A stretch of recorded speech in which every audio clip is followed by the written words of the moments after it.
Welcome to The Lock Shop with Nielson and Hustler.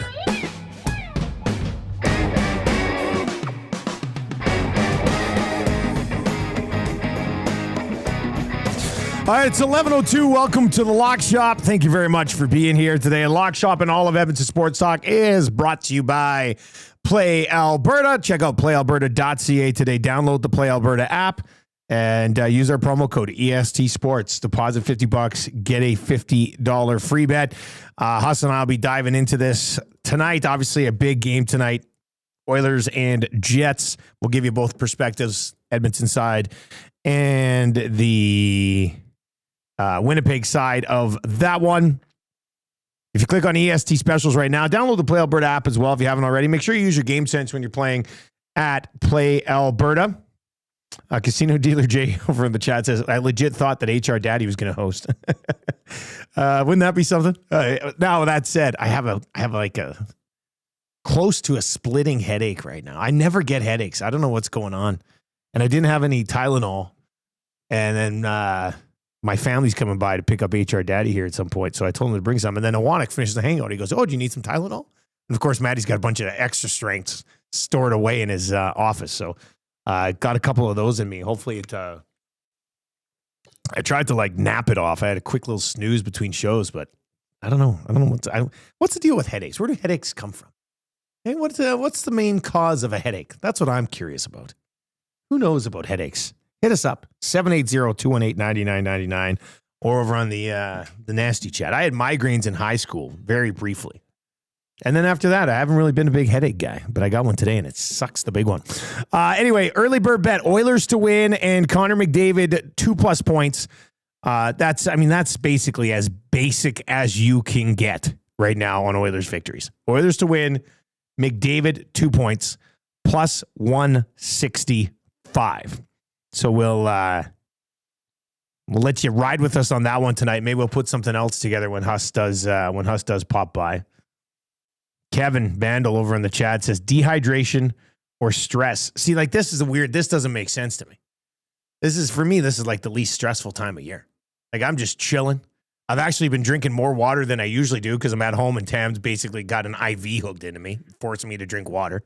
I've had 3 of these already today. Like the usual, I should have a headache every other day of my life, but not today. It doesn't make a lot of sense. Lack of sleep. Well, but I've been sleeping a lot more. I've been sleeping about 8 or 9 hours a night. Last night I only slept 5, but I usually only sleep 5. You know, doesn't make any sense. Okay, but that is concerning. Yeah, I like the one day of the year I shouldn't have a headache. I get a headache. Yeah, weird. Doesn't matter. El Presidente says your body's not used to having that much hydration. Maybe that's what it is. Maybe I'm drinking too much water lately. Hydration is your issue. You actually drink a lot of water. In the mornings, I drink a couple of these. You're always it's pretty filling good. That one up. So yeah. I don't know. It'll go away. But yeah. But hopefully that pill kicks in soon. Yeah, hopefully this Tylenol kicks in right away. Casino Daily J says, is Maddie giving you a headache? No, in fact, Awanik's can be the one that takes it away with his magical extra strength Tylenols. All right, we've got lots to get to. Big Oilers-Jets game tonight. It's on Amazon Prime, so we'll get into that. Lots to recap in the National Football League as well. Let's bring in the legend, Haas, who's he's with us the next couple days, and then you're off on the week. Where are you heading this weekend again? Vegas? Vegas for the big Raiders-Chiefs game on Sunday. Congratulations. You're going to the worst game on the schedule. Can the Raiders hang on and lose for the number 1 overall pick? Or can the Chiefs, after 9 straight AFC West, manage to, behind their practice roster quarterback, get another loss and pick 8th in the NFL draft? Picking 8th? My God, hey? If Maybe they'll look at a quarterback. Just kidding.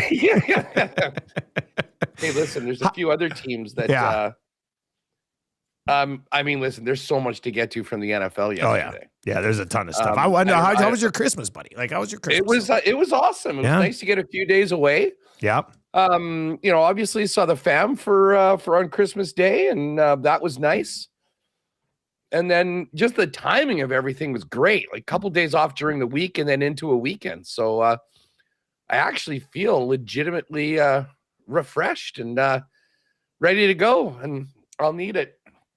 You're refreshed and recharged for the next 365 days. You know? Yeah. It's just the beginning of it. Here you go again. Then off to Vegas. How many days are you in Vegas? I'm leaving on New Year's Day. Yep. And then I come back on Monday. So I'll miss the 2 shows, Monday and Friday. Did you at all think about trying to get down there for New Year's Eve? I guess I did a little bit, but it's all about direct flights. I'm not into the milk run anymore. Yeah. So I was looking, okay. So what is there, one direct kind of a day from Vegas to? Or it's not even every day. I think it's like a couple times a week. So okay. yeah, the Thursday flight. What is funny about this, actually, normally the Thursday flight from Winnipeg to Vegas was at like 5 o'clock at night or like 6 o'clock, and you'd sort of get there in the evening.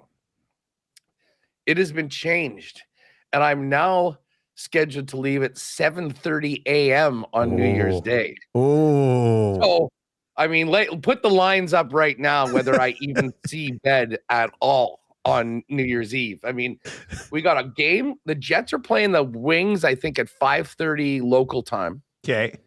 And then it's the Canada-Finland game at 7:30 or 8. Yep. So I don't like my chances. I'm going to make sure that I'm packed, put it this way. Before I go to watch that game, everything is going to be good to go. And I do like you being the guy who misses his flight to Vegas because he had such a good time the night before in Winnipeg. I mean, maybe not being allowed on the plane, but I'll be there. Yeah. No, I'm joking. I remember I'm a veteran now. Like that, in an earlier period of life, maybe it could have been touch and go. But yeah, no, it'll be fun. We'll get out there, and then I don't know. Hopefully, we'll be able to check in somewhat early. We did Vegas in New Year. We did New Year's in Vegas. Tam and I, our first year dating. So we'd been together for like 8 months, and we were just laying in our room in Fort Mac watching TV on like December 20th. And it's like, spend New Year's Eve in Vegas. And we didn't have any plans. And she was a teacher and I had time off. I was like, we're not doing anything. And why not? So we went down and we stayed in Vegas for New Year's Eve. And I don't know if it's like this. I'm assuming it's probably like it every year. But like the strip shuts down and you're standing like in the middle of the strip and all of the screens around Vegas are counting down. And after it hits midnight, they just like recount again from 30. And we stood out there for like a half an hour just counting down from 30 over and over and over again and drinking. And like but the entire strip was just packed. And then like when it was time to kind of sneak, it took us like 3 hours. We were staying at the Stratosphere, which is way down the way, and you had to take the tram to kind of get down there. So it took forever to get back to the hotel, but it was good. It was a fun time. It was a fun time. It was a good time. When they started counting it down again, I was like, "What is this?" And they're just like, "This is Vegas at New Year's, man. We just keep counting down over and over again." So you want to do the Eastern time zone? We got you. Yeah, hit them all. Time zone. You can do it with all your friends back home at the thing, and then go for it. Yeah, I'm actually really interested to see. I mean, obviously we've seen all sorts of things about, the lack of people in Vegas as to what we've been used to. Yeah. I've been there a million times. So I actually am quite interested to see what that next weekend is going to be like in and around there. But yeah, it'll be fun. I haven't been in a little bit. This was, and as I say, I think I've told this story on the show before, but I've got a good friend of mine that has Raiders season tickets, some really nice seats. And he told me last year, he said, "Hey, if you want to go to the Chiefs game, I'll hook you up with my seats for that." I'm like, "Oh, dude, that would be awesome. Thank you." So they come in and I pick them up, and obviously we don't know what the schedule is yet. And I'm like, "Okay, it's week 18." And I'm like, "Well, listen, I'm in and we're going to go, but kind of be funny to see that'll probably be the game where Mahomes is resting and a bunch of the top guys aren't there because they already know what their playoff spot is. And then early in the year, I'm like, well, I know this has been a bad start for the team, but on the positive, meaningful Week game. 18's going to matter. Yeah. Week 18's going to matter. And then now, obviously, the worst case scenario, Mahomes got hurt, but a lot of those guys will be out. And you'd be there for Kelsey's last game? Well, that's the one. That would be the one really cool thing if it was. But I got to be honest. I hope it's not. Yeah. And I don't know where you're at on this. I was really thinking that this was going to be Kelsey's last season all year long. That's where I've been at. Mindset. Yeah. And with the way this season went, and the fact that Mahomes got hurt, it just doesn't seem right that Travis Kelce's going to walk off the last time he plays in the NFL with Chris Olakuden. Yeah. Yeah, that's a good point. The guys that he's battled. And I'll say this. The guy can still play. I don't think you can. And this is the key thing. He doesn't have a contract for next year. So I wouldn't be surprised if he doesn't retire, goes and gets married, does his thing for the summer. Comes in a little bit later. And then comes in, a little bit later. So I don't know. If I had to bet right now, I think I might actually say, no, this is not his last game. But there's definitely that. It would be a weird way to go out, without Mahomes there and a shitty season. That just. Yeah. Yeah. That'd be a weird way to go out, especially when you have. Yeah. Now, we didn't think he was going to leave after the other ones, but there would have been so many amazing exit points for you along the way. For you to go out on the all-time low for your franchise since you've been there, that's a bit of a tough one. And you know what? Sure. Allow me right now to just Bronco Nick, I'm sure, is in the chat. I'm very sure Bronco Nick isn't one of these guys. Okay. But I have been seeing many Bronco fans after barely beating the Chiefs practice squad on Christmas night with the memes of, oh, daddy's home. Broncos back on top of the West and holding the hands of the kids of the other teams in the division. Might I remind you that this was 9 straight years. And if anything, daddy just went out to the liquor store and he'll be back shortly. Is he one of those daddies that comes back, or is he one of those daddies that doesn't come home? Yeah. If the daddy is the Broncos, daddy was kicked out of the house for the last 10 years, popped back in quickly, and then could very well be on the way out. I don't know. I didn't. Now, again, I am biased. They are a rival. So, I'll throw that out there. But I didn't see a team in that Christmas Day game, a game that they needed to have to get that first seed. I did not see a team that looks poised to go on a run and win a Super Bowl. It's fascinating, man. Some of these teams that are going to be getting home field, and we've been talking about it. It's been looking like that throughout, this season. That a bunch of teams we thought maybe could make the playoffs are going to be in very, very different stratospheres as to where we thought they were. And it's amazing. The Ravens are still alive, so Lamar and the Ravens could be part of it thanks to the Browns. But the Patriots, the Broncos, the Bears.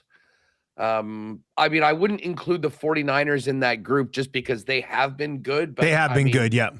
They lost their entire offense basically for the first half of the season. And if they win on Sunday, they're not picking up a suitcase for the entire playoff. They hold their own destiny in their hands here, yeah. Which is kind of the reason why we said, was it 2 weeks ago when they were 20-1 or 19-1? Yeah, they're at plus 920 right now. Fourth best odds. And they might well, let's use this Niners conversation to sort of dive into the weekend from the National Football League, because that game last night, we pointed it out earlier today. I don't know if you saw this. I'm first game in NFL history that was tied at 7, tied at 14, tied at 21, tied at 28, tied at 35. And then the Bears settle for a field goal, and you have to be thinking. I was watching the game with my dad, and I was like, you can't settle for a field goal in this game. Like you're gonna. I mean, you probably got to risk it. And then, sure enough, Brock Purdy, in all of his white boy awkwardness, gets the job done. Made some phenomenal plays last night, and leads them to a game-winning drive. And then the defense, I guess you could say, holds on. How about the hook and ladder that Ben Johnson called on the second last play of the game? Did he call one earlier? Okay, No. I didn't see the first one. Oh, okay, yeah. The Bills did the hook and ladder. Yeah. At the end on was it a fourth down that they needed? They went short. Then I didn't see that one. Yeah. They had two beautiful hook and ladder executions. No, listen, that Sunday nighter was absolutely. I mean, what's the biggest takeaway for you from that game? Like a phenomenal game, one of the best games of the year. But what's the biggest takeaway from that one for you? That despite the fact that their defense is really, really hampered right now, the 49ers can go toe-to-toe offensively with pretty much anybody. They can, can't they? Yeah. You know what's funny? I was doing a couple things, and I missed the first, 5 minutes of the game. And turn it on at 7-0, and I see the Niners go down and tie it up, and then the back and forth as we talked about. Later on, I'm like, because I wasn't in fantasy finals, so I didn't really me neither. About that first touchdown. And then I went back, oh, who got that one? Pick six off the bat. First play of the game. Huh. So I got to tell you, good on Brock Purdy. Good on anyone that live bet them as well after that first play. That probably would have been a good one. But I thought Purdy was absolutely brilliant in that game. I did have a Niners -3.5 and a Purdy over 2.5 touchdown prop, which came in last night, which was nice. So I was sort of cheering for him. And I thought, the first couple runs, oh man, those were the passing touchdowns I needed. But they just didn't stop. Like the over-under for that game, I think we opened, it was like 53 or something like that. CFL numbers. And then by the second quarter, TSN did a little update, and it was updated to 74.5 and still an over. Yeah. So it was awesome game. The Niners are going to be a tough out. I mean, you wonder what this team would look like if they had Bosa and Fred Warner. Yeah. Well, that's the thing. What they say, fewest sacks in the league, I think. I heard that on the broadcast last night. Like, oh yeah, they never get to the quarterback. So who would you say is the best team in the league right now, Huss? Oh man. I also tweeted over the holidays, like there's a lot of shitty teams in the league this year too. I don't know if it's just, it seems like there's more really bad teams than there have been. Like usually I think there's like 2 or 3 train wrecks. This year there's like 5 or 6 train wrecks in the National Football League. So I don't know if that ties into also having a hard time figuring out who the best team is at the other end of this conversation. You know, I mean, if you just look at the playoff, like the way things are looking at right now, the 1 seed in the AFC is Denver. Huge questions about Denver, their offense. I mean, Bo Nix at times has looked good. I mean, I'm not sure I'm taking Bo Nix head to head over most of the other quarterbacks that he's going to be playing at this point in his career. But again, you know, these are the opportunities to prove to everyone that you can do it. So I'm not saying he can't, but I mean, there's a number of guys that I would be. I mean, you got New England, and New England looks amazing. I know I got all these people. Pats are back. Listen, Trevor Lawrence had 44 points fantasy against the Jets 2 weeks ago. I mean, the Jets are the free space on the bingo card right now. So take that for what it's worth. Jacksonville. I mean, again, you want to talk about a team with question marks that hasn't done it in the past, but has looked pretty darn good, especially in the second half of the season. Who the hell knows what's up with the AFC North, whether it's going to be Pittsburgh or Baltimore. I think Baltimore is a more dangerous team come playoff time, especially if they're getting in at the end. But I mean, Lamar might not even play next week. Thought Huntley was on the weekend, though. And like the team that I probably like the most in the AFC is the Texans. And yet I'd probably put their quarterback at the bottom of that list. Like, I think this Texans defense is just so damn good that they're going to make some really good guys left. And then, of course, you got the Bills. The Chargers will be in. You know, I'm not sure that they win a game, but like if they go to New England will be probably a 4.5 point favorite, and they probably deserve that. But the Bills, to me, is the most fascinating team of all of it. And I mean, I'll give Josh Allen, Josh Allen has had another amazing season. He's so good. Did everything to win the game yesterday, except execute on the play that they needed. On the biggest play that they needed. And it had a guy, too. You can dispute. It was interesting hearing all the conversations about whether or not they should have gone for 2. Yeah. And I think I actually lean towards just kick the damn thing and kick that to overtime. The fraud Eagles had one first down in the second half? Yeah, they had done nothing. If that. I mean, Jalen Hurts did absolutely nothing. I mean, would you not have taken that game going to overtime? Now, again, it's more football, and Josh, I'm not sure that it really changes. I guess if they were 12-4 instead of 11-5, they'd be looking at the 5 seed right now instead of the 7 That's what seed. it would be. It would be 5 seed instead of 7 seed. So does that really matter? As of now, it would be, you're going to New England.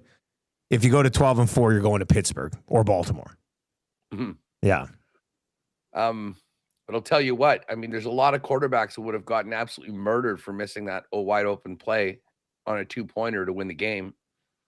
Josh I think he's played so well this year and played so well to get them back in the game that maybe gets a bit of a pass, but that isn't going to cut it.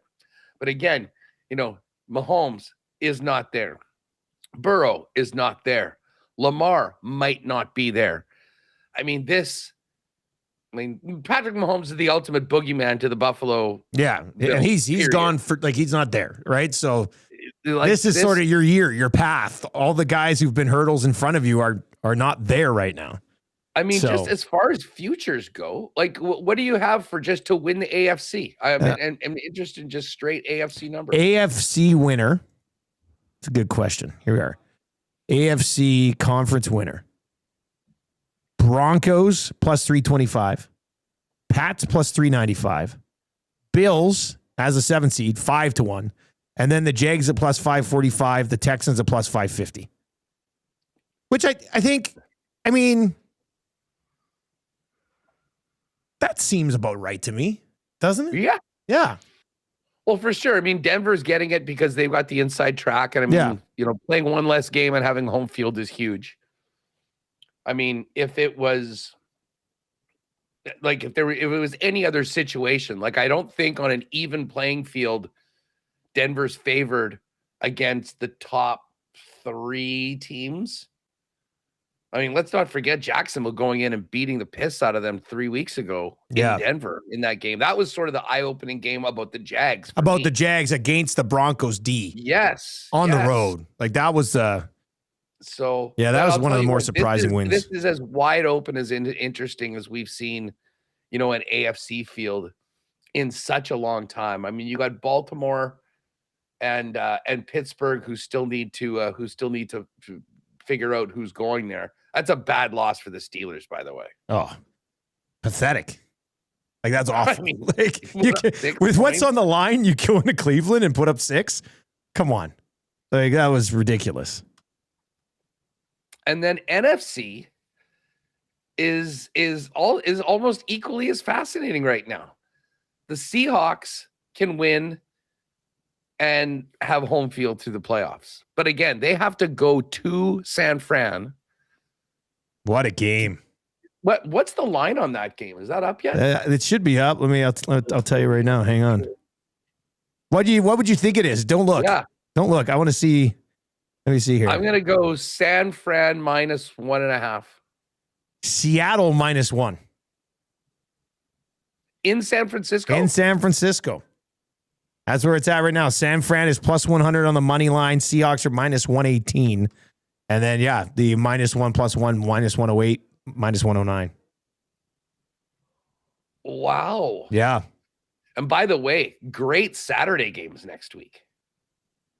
You see the way they did the schedule? Oh, no, I had it up on my phone and they were all sort of just listed. But yeah, it was TBA. Yeah. So Saturday afternoon is going to be Carolina Tampa for the NFC South. Basically a play-in game. Oh, beautiful. Saturday night is Seahawks Niners. Huge day. And then massive you day. have all the other games that don't matter, including the one that I will be at. And then the night game. Ravens Steelers, the Sunday nighter. Yeah, Ravens Steelers, which will be a play-in for. Yeah. Oh, that's perfect.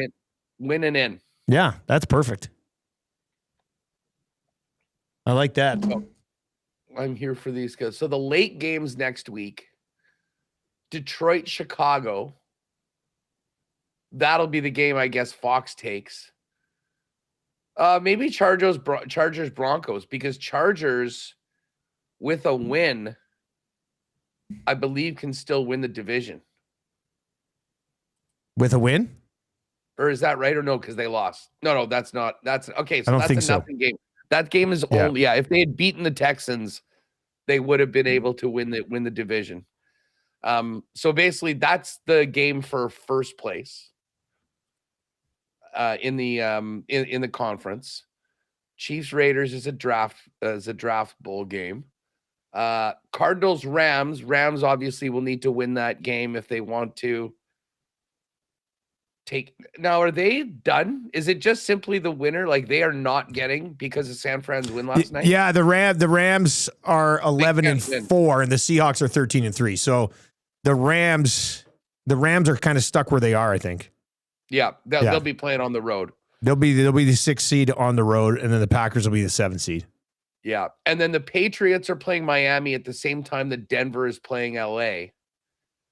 And if the Chargers can beat the Broncos and the Patriots win, then the Patriots will have the number 1 seed. Well, and for the Chargers, if they can beat the Broncos, that will, because they have the tiebreaker on Buffalo right now, and Buffalo gets the Jets. So if the Chargers want to stay in the 6th seed, they need to get a victory there. Yeah. So that's that's an important game.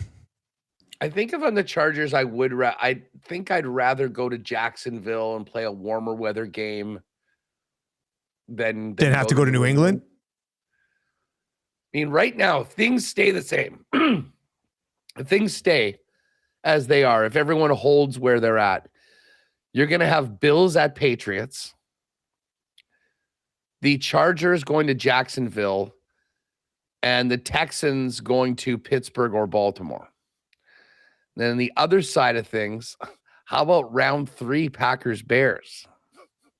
Packers in the 7th seed, and they will be the 7th seed no matter what. They're the 7th Their seed. game doesn't matter.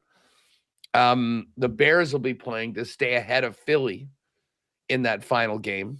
Who's Philly get? Who do they wrap up You have against? Green Bay. Philly would have the Rams. Revenge for the Rams for the two block field goal game. Like, the Eagles play the Commanders this week, so.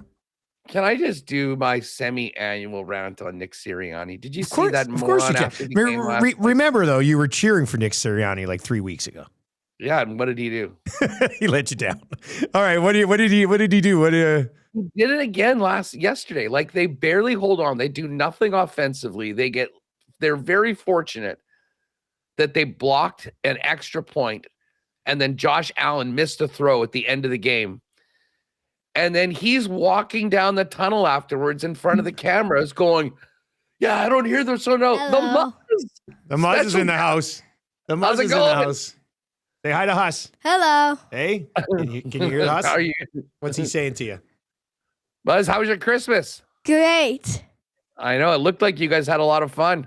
Yeah. This is a new Christmas sweater, isn't it? Yeah. Yeah. Looking Daddy got nice. this for Looking her. nice. And there's the big man in the back. There's the big What's man up, Marsh? Behind. Marsh, you want to say come hi to your brother, Huss? too. Come say hi to Huss. Get over here. Say hi to Huss. Put that in. Hi. Marsh, how was your Christmas? Great. Awesome. You enjoying a little bit of time away from school? Yes. Yeah, he's in a hockey tournament today. Oh, nice. Got a game tonight. Hey, buddy. How's the season going so far? Great, actually. Good. I got called up to tier 3, so I'm playing a tournament for them. Beauty. Yeah. But good. You got a good squad, good group of young men that you go to battle with each and every night. Yeah. Love it. All And, right, Daddy, continue with the lock Bye. shop here. hey, who's your Super Bowl pick? Oh, he's saying, who's your Super Bowl pick? You're going to go with? Rams. Rams. Rams. Yeah, there we go. Big Matt Stafford household. We're a big Matt Stafford household. Okay, Nice. bye-bye there. See you later, All guys. right, see you later, Muzz. Thanks for coming by. You guys can play with that bubble gun. Trev got that for me. And you can look through those cards, Marsh. There you go. All right. Wow, They wanted big to pop call it. up. Big Yeah. call up. Gonna get Yeah, he got the big call up, and he scored yesterday in his first game with them. So he was just like flying high. He's like, got called up, buried one first game, no big deal. I was just like, yeah, yeah. So he's going good. So my dad did the morning show with me today. So there, Oh, so how he's was been. that? Oh, I was good. He did great. So, yeah. So he's been in here working, doing HR stuff. So they just came in to pick him up. So they wanted to pop in. I love it. I love it. I got to tell you, just talking to Marsh there and hearing about that. Some of my greatest memories as a kid are the Christmas hockey tournaments. Those tournaments or spring break or, the odd one where you go on a trip and all the kids are at the pool at the hotel the whole time. Yeah. I mean, this is so much fun. And I can still remember, if you ask me, do you remember that U9 team for the Richmond Kings? I could rattle off more players from that team than I can from the Columbus Blue Jackets right now. Yeah. You're right. There's a couple teams in Kimberley that I was really tight with, and we would go and play tournaments in Invermere and stuff. And I can tell you, the best player on that team, his name was Dusty Jackson, and he could absolutely fly. He was the skinny guy on ice hockey, not much skin on his bones at all, but the guy could fly. And my defenseman, because I was a goalie at that age, so I remember my defenseman. It's funny with those teams. These are big moments. So they're so good. Well, that was nice. But the back to the NFC, Rams at Eagles. Oh, and Sirianni was just being his typical cocky jerk off self. They're not so loud anymore, are they? Blah blah blah. As if. How can he be cocky with that team this year, though? I know what you did last year, but the Eagles I don't think anybody fears the Philadelphia Eagles right now. How could you? Definitely not. And after, you'd think he would be going back to the locker room going, oh my God, we did absolutely nothing. I think the total offense in the second half was 4 yards. You should be worrying about what the heck they're going to be doing. Anyways, I hope the Rams go to Philly next week and beat them by 30. And then you've got the Niners. And again, this is it as it holds right now. If Seattle gets the win, the Niners would be playing the Panthers or the Buccaneers. And the Bucs could win the division at 8-9, which would actually be pretty appropriate for the NFC South. But what do you think the odds are that when we get to the final four of the NFC, that 3 NFC West teams will be playing? I'd have to say those odds would be pretty damn good. Yeah. Right? It's like the 3 teams in the Central Division in Colorado, Dallas, and Minnesota. You make a strong case that the 3 best teams in the conference are sitting right there, been battling each other all year, right? So listen, it's it's going to be as interesting a playoffs. We won't have some of the star power that we've had in the last couple, but you know what? This is the time where new stars were born. Speaking of star power, Huss, and then we'll get into this Oilers-Jets game here tonight. Sam Darnold joining some very elite company. One of 5 quarterbacks to have consecutive 13-win seasons. Can you name the other 4 guys? Ooh. He's just the 2nd quarterback or the 5th quarterback in NFL history to have back-to-back 13-win seasons. Who are the other 4? I'd imagine Brady would be one of them. Brady is one of them. Mahomes? No, not Mahomes. Really? They're 12? Probably has some 12-win seasons in there. We're talking pretty much all big-name guys. Back to Elway? Nope. Manning? That's 2. So Brady and Manning, that's usually a pretty good place to start any list that starts with winning a ton of games. Steve Young? Nope. Or Montana? Nope. Both of these guys played for the same franchise. Ooh, both of them played for the same franchise. 13-win seasons. Following in each other's footsteps, or one guy following the other guy's footsteps. Oh, Favre and Rodgers? Favre and Rodgers. So the only quarterbacks to ever go back-to-back 13-win seasons, Peyton Manning, Tom Brady, Aaron Rodgers, Brett Favre, Sam Darnold. And Sam Darnold has done it on two different teams. And I'm not sure. I mean, maybe, well, Rodgers wouldn't have done it on two different teams. Brady obviously didn't. Peyton Manning, would he have done it on two different teams? Could he have gone Colts, Broncos, back-to-back 13-win seasons? Let me see. I think it was 2 seasons with the Broncos, but I would have with the Broncos.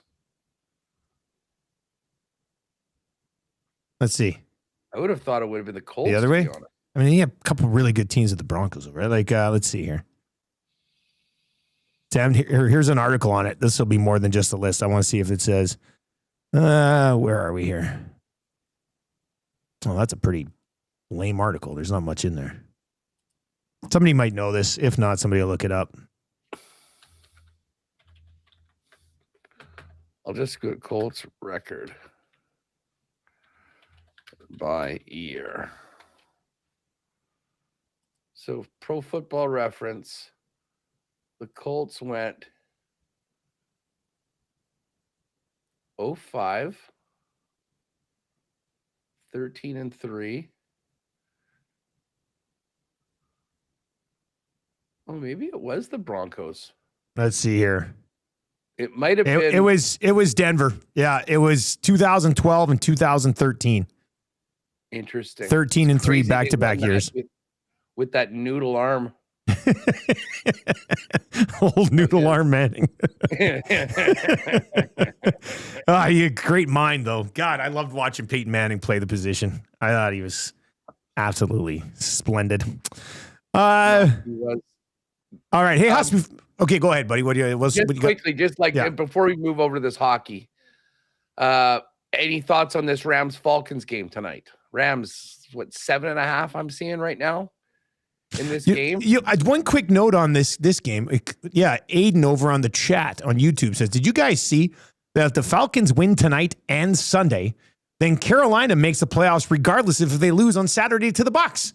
Because of the win-loss record probably in between the teams or something like that. So anyway, if the that must be why they are playing the Carolina-Tampa game on Saturday.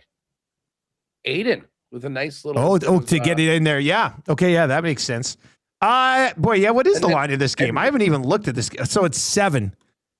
Who does Atlanta have? Oh, and the Falcons are home to the Saints. Yeah, which is a winnable. I mean, I don't think they're winning tonight, so I don't think it matters. Is there any chance that the Rams, knowing that they're clinched and can't get the 1 seed, don't really? Oh, like tonight? Yeah. I never even. I didn't think about that. What's at stake for the Rams tonight? Well, nothing, because they're pretty sure they're locked into that 6th spot, right? Like we said. Let's see. They're there. There's no way Green Bay can catch them. And the Niners hold a tiebreaker against them? I'm just thinking, because if they win tonight, they go to 12-4, then they'd be tied with the Niners at 12-4. Yeah.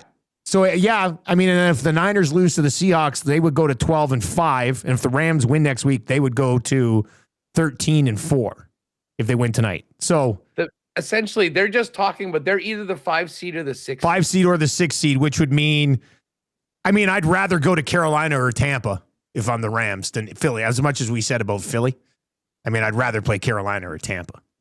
So, yeah, definitely. I'd probably take the Rams minus the 7 points tonight, but I haven't really been so much. Have been the craziest team. Last week was the first time that they had covered as a favorite. And their record as an underdog is incredible, and the record as a favorite is disastrous. So I don't know. Maybe it'll be an extra fired up Tampa or Atlanta crowd at home, because the Chick-fil-A will actually be open in the stadium with a Monday night game, as opposed to it being closed for all the Sunday games because they don't open on Sunday, and yet they're in Mercedes-Benz Stadium. That in the league. All right, Oilers and Jets. Let's slide over here. We've got an EST special already up. It's just Oilers money line and McDavid 2 points or more. It's plus 165. It's basically as simple as you can get for the Edmonton Oilers right now, who have been playing pretty well as of late, but still have not won 3 games in a row all season. They'll look to start that streak again tonight against Winnipeg. Heartbreaker I saw for Winnipeg. Let one slip away late there recently. Where are things at with the Jets right now? We're in a dark place, Dusty. We, I mean, it's sort of been a Murphy's Law season for Winnipeg. Like anything that can go wrong will, with the exception, for the most part, the team's been relatively healthy, with the exception of the obviously missing Hellebuck for a while. Yeah. But that game on Saturday was just a perfect microcosm of the entire year. In that, well, I shouldn't say that. They played some of their best hockey. Minnesota's a really good team. They didn't give them a lot. The top line stepped up. 2 beautiful goals at the end of the second period. They had the lead in full control, getting into the last minute. Eriksson Ek runs Josh Morrissey headfirst into the boards. Oh, I heard call. I saw the reaction to that. No call. And the Jets were justifiably pissed, but Dylan DeMello, his defense partner, skates around for a while and then decides that he needs to do something and goes and smokes him with a cross check and takes a penalty that negates an empty net goal with 30 seconds left. And all of a sudden, okay, Minnesota Wild are back in the building and ready to go. And then, there's a lot of conversation about why Jonathan Toews wasn't in to take the face off. He had been dominating all game. I think it, frankly, and we'll get into this on WST, shows that they don't feel comfortable with him out in that situation if they don't win the face-off.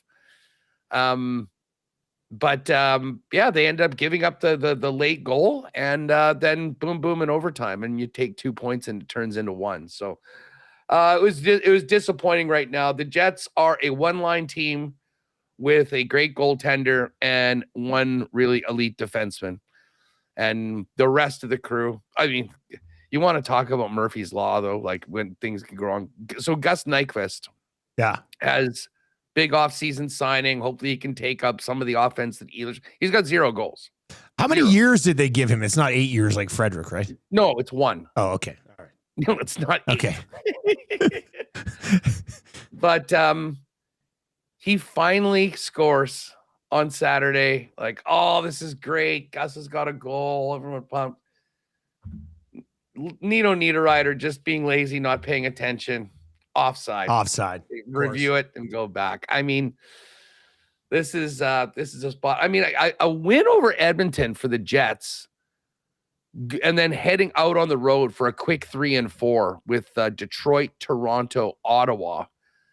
I have a feeling like this is not going to be one of these games that the Oilers just walk in and, just take care. Like the Jets are playing hard, and we saw a lot of the good things that they've done defensively in that last game. It's just, when you're playing these razor thin margin games, it can go either way if you make 1 or 2 bad mistakes. And that was the difference in the game against a really good Minnesota team. So the Jets will be ready to go. I'm sure there's a lot of young McDavid fans that got tickets for this game tonight. Yep. So I think it'll be one of those. I mean, you see that quite a bit everywhere. Just like he's such a huge star, and the Oilers have some juice. I mean, it's not Montreal or Toronto, but it's like they'll at least in the prairies, and I'm sure Calgary obviously is a little different being there, but there'll be a lot of Oiler fans in the building tonight. But overall, I mean, this should be a good one. It's interesting. I mean, I'm seeing what Jets even money sort of thing. Oilers minus 120-ish. Yeah, it was minus 123. I thought this morning. It's minus 116 right now on the oil. So, and the Jets are at minus 101. And if you like the Oilers on the puck line, it's minus 1.5. Of course, that's plus 185. Penner's Pancakes over on the YouTube chat. This is a question for you here, Huss. He goes, seriously, was Ehlers just that important to the Jets? Yes, in a lot of ways. Well, especially when you talk about the lack of scoring outside of the top line. Well, that's right? the thing. That second line, like last year, Vlad Nemesnikov's not a top 6 center in the league. he's a versatile player, pretty responsible. The guy that could probably speak to that more than anyone's Cole Perfetti, who has just had a really, really down season. Now, he started off with a high ankle sprain and he missed the first month or whatever of the season. And I don't think he's ever really been 100% since he's come back. But the thing with Oilers is that he was able to flip the ice himself. He was a zone entry machine, maybe the best guy in the league for that outside of 97. When he's got the puck on his stick, he's so fast and graceful. He'll go in and he will get you in there. If you dive into a lot of the analytics, he's an absolute monster when it comes to it. I think they had to have underestimated what a loss he was going to be, or maybe they knew it. And listen, you can't just go and replace a guy like that in free agency if you lose him. They tried to get through 1 year with the Nyquist deal. It just hasn't happened. But this team, Adam Lowry had hip surgery. He's off of where he was. They all hoped, we hope Jonathan Toews would come back and be able to help night in and night out. Like, it's taken a long time. He actually had a pretty good game on Saturday, I thought, but wasn't out there. And there hasn't been really, any young guys taking the step. And we had some young guys in the lineup early on. And now every day we're like, okay, are they going to waive a couple guys and bring up some players and get some speed and some youth into the lineup? We'll see. But, we are how close to the midway point of the season here? 30. Jets have played 30. Oh, Jets have only played 36 games. A lot of other teams have played 39. So they've got 5 more games. These next 5 games, Edmonton tonight, and then Detroit, Toronto, Ottawa, and then I think we come back and start like tons of home games in January. Yeah, Oilers play. They only have 4 road games in January. It's all at home. So yeah, so it's going to be. They're going to have to find a way to win a few games, and if they can do it right now, like I would suggest that their season's on the line over this next little bit. Like, if you want to be a playoff team, you can't be starting the second half of the year at 2 or 3 games under 500. Even in the West. No, that's a lot to make up, right? Like what's the wild cards right now? It's the Kings and Sharks. I guess that 8th wild card is still just 1 game above 500. So like no one's running away with it. The Mammoth are 500, Seattle's 2 games above, and then St. Louis, Nashville, 1 under, Calgary, Winnipeg, 2 under. And the Blackhawks and Canucks are 4 under and probably not going to be in it. So. Hey, just as we quickly look at the standings there, how about Colorado? Still just 2 regulation losses, and it's almost the end of 2025, man. Like it's ridiculous. That's insane to me. Like there's so much talk about the OKC Thunder being an absolute wagon. They've got 5 losses. These guys have 2 regulation losses. What do they got for loser points? 7. So they've lost 9 of 37, but they got the NHL points in 7 of them. They've only lost in regulation twice. We were saying this morning, we were joking around the office. Can you imagine in Edmonton if the Oilers had 2 regulation losses right now? Like it could be minus 40. People be outside in t-shirts and shorts. They wouldn't care. Like it would just, it's ridiculous. Colorado's insane right now. Well, and you know what's going to be really interesting, speaking of the Oilers and Colorado, when we get to the playoffs, Dallas and Minnesota have to play in the first round as the 2nd and 3rd best teams in the league. Yeah, listen, they're going to have a hell of a 2nd round series. Yeah. There's no doubt about that. And that is why it is very important, I think, for the Oilers to absolutely be in that top 3. You don't want to have a possibility of going through the Central. That would be a death sentence. But let's just say those teams make it through. We got a conference final of Colorado and at Edmonton. Edmonton, we've talked so much about just the wear and tear and how much hockey they played the last couple of seasons. Then going up against presumably an Avalanche team that was out in the first round last year and had to chew on it all summer long. And they've seemed to be on an absolute mission. They're on pace to smash Boston's all-time record. We were looking over today, points percentage-wise. Like Boston's got the points record of all time. That Montreal Canadiens team in the 70s still has the best points percentage, but Colorado's points percentage is even beyond that one. Like they're at 850 right now or something like that. It's nuts. No, it's crazy. And by the way, Like, yeah, they've lost 4 shootouts. So I mean, shootouts are what they are. Yeah. That's 4 of their 7. And then outside of the losses of the shootouts, they've lost 3 times in overtime. They've got 1 shootout win, 2 overtime wins, 25 regulation wins. Who's the next closest? Dallas has 21. Nobody else has. Oh, and Tampa's got 18. And Washington's got 18. But yeah, they've got 25 regulation wins, 63 points. Ridiculous. You know what's hilarious? So 25 for Colorado, 21 for Dallas, 16 for Minnesota. The only other team in the West with 15 is St. Louis. St. Louis has 15 regulation wins. And then you go over into the East. Caps have 18. Tampa has 18. Florida 17. Detroit 16. Like the gap, I guess the point I'm making is the gap between Colorado and everyone else. Yeah. With the exception maybe of the Dallas Stars is huge.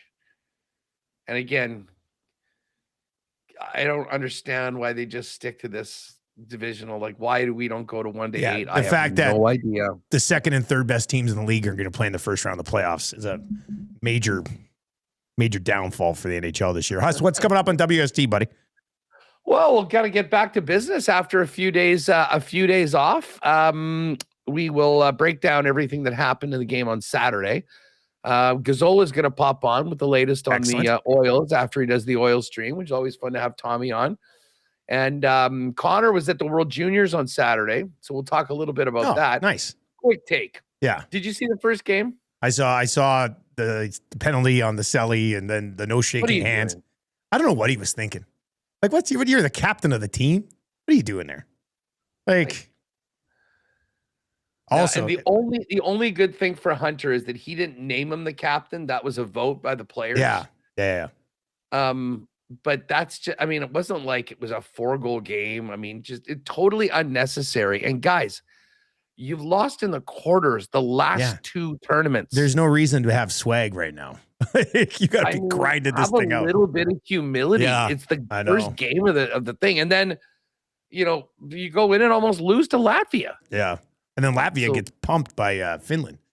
So, by the way, speaking of penalties, let me tell you this quick story. Then we got to get out here. But so Marsh yesterday in that first game when he was playing up with the Tier 3 team, he was chasing down a puck and it rolled in on the goalie. And he just sort of goes in and stops right on top of the goalie and snows him just a little bit. And the official gave Marshall an unsportsmanlike conduct for snowing the goalie. I was just like, I haven't seen that at the U11 level. Not even like a warning or anything, just straight up misconduct. And then there wasn't much intent. So I'm like, come on, he didn't mean, he was just stopping. And then they score actually on the power play, which wasn't good. But after the game, I said, buddy, what did you think of that penalty? He goes, I can't believe they gave it to me. I said, you didn't mean to do that, right? He goes, well, I did kind of mean to snow him a little bit. He goes, but I didn't think I was going to get a penalty. So, yeah, his first unsportsmanlike conduct penalty. So now he's a Nielsen for sure, which is good. All right, Huss, we'll let you get going. And this has been fun. I missed you, buddy. We'll talk to you tomorrow, eh? And tomorrow, and there's a show on Wednesday, right? Yep. Yeah, Wednesday too. Yep. So, I mean, Team Canada. I know. Yeah. So we'll need to get into and that on Wednesday, because the announcement's at 10 o'clock our time, so an hour before Lock Shop. So we'll have the full roster. Doing it in the morning. They're doing it at 11 o'clock your time, 10 o'clock our time from Minnesota. I got that email today. So, so we'll have the roster by the time we it's going to be great. Yeah, I look forward to that. So we'll dive into some of the debates tomorrow for sure as they set that thing up. Yeah. Excellent. All right, buddy. You have a good show today and enjoy that game tonight. Yeah, well, we'll see about that. There you go. See, let's get on the Oilers puck line here tonight. -1.5, I think. Hey, Huss's reaction there makes me feel like now Pickard's going to start for the Oilers. We're going to get into all that. Oil Stream is coming up next. The EST special is sitting there. And if you like the Oilers to win by 2 or more tonight, it's +185. If you'd like the Oilers to win And Connor McDavid to get 2 points is plus 165. And you can find that on our specials page over at playalberta.ca. Use our code here in the month of December, EST Sports. Deposit 50, get a $50 free bet. Oil Stream is on the way next. We'll talk waivers. We'll talk Ingram. There's lots to get to. We'll recap that game against Calgary. We'll talk about finding a way to get something out of the bottom six. And how much does it suck to be that guy who should be in the top six but gets stuck with all these guys in the bottom six? That's a tough one. That's going to do it for the Lock Shop today. Oil Stream for Boston Pizza is on the way next with myself and Gazzola. Thank you very much for joining us. Best of luck if you're riding with us tonight, and we'll talk to you tomorrow.